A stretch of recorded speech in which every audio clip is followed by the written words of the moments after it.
د خبرونو سرټکي جاکرتا کې په ټولنه کې د خوړو د خوندیتوب رامنځته کولو تر سرلیک لاندې سیمینار کې د اسلامي امارت د سفیر ګډون، هرات ته د کلیو د بیا رغونې او پراختیایي وزیر سفر، او آذربایجان کې د یوې ترکیې الوتکې لوېدل.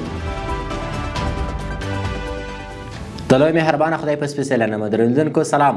د نن ورځې خبرونو ته ښه راغلاست. نن چهارشنبه د روان کال د لړم میاشتې 21مه نیټه ده. زه هدایت همت یم او دا هم بشپړ خبرونه.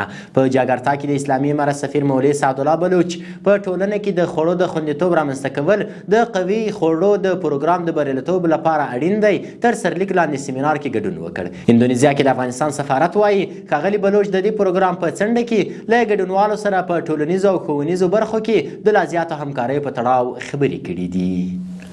د کلیو د بیا رغونې او پراختیا وزیر ملا محمد یونس اخندزاده هرات ولایت ته د سفر په ترڅ کې د دې ولایت له والي شیخ مولانا اسلام جار سره وکتل. د هرات ولایت مقام د رسنیو دفتر وایي په دې کتنه کې هرات ولایت کې د کلیو د بیا رغونې پراختیا وزارت د هغه پراختیایي پروژو په اړه خبرې شوې دي چې چارې یې روانې دي. د هرات والي د دې ولایت په لرې پرتو او محرومو سیمو کې د کلیو د بیا رغونې او پراختیا وزارت په هڅو د پراختیایي پروژو له پلي کېدو مننه کړې ده. د یادونې وړ ده چې تېره ورځ د هرات په مختلفو ولسوالیو کې د کلیو د بیا رغونې او پراختیا وزارت د 10 بېلابېلو پراختیایي پروژو چارې پیل شوي دي.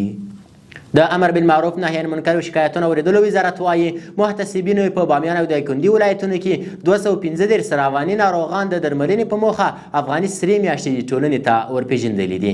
د دغو رواني ناروغانو له ډلې 110 تنه په بامیان او 125 تنه نور یې په دایکنډي ولایت کې راټول شوي وو.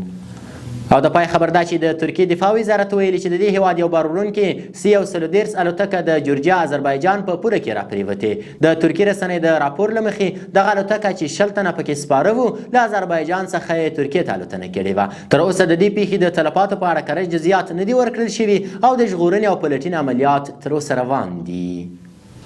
له ملتیا مو مننه. تر بیا ښې چارې.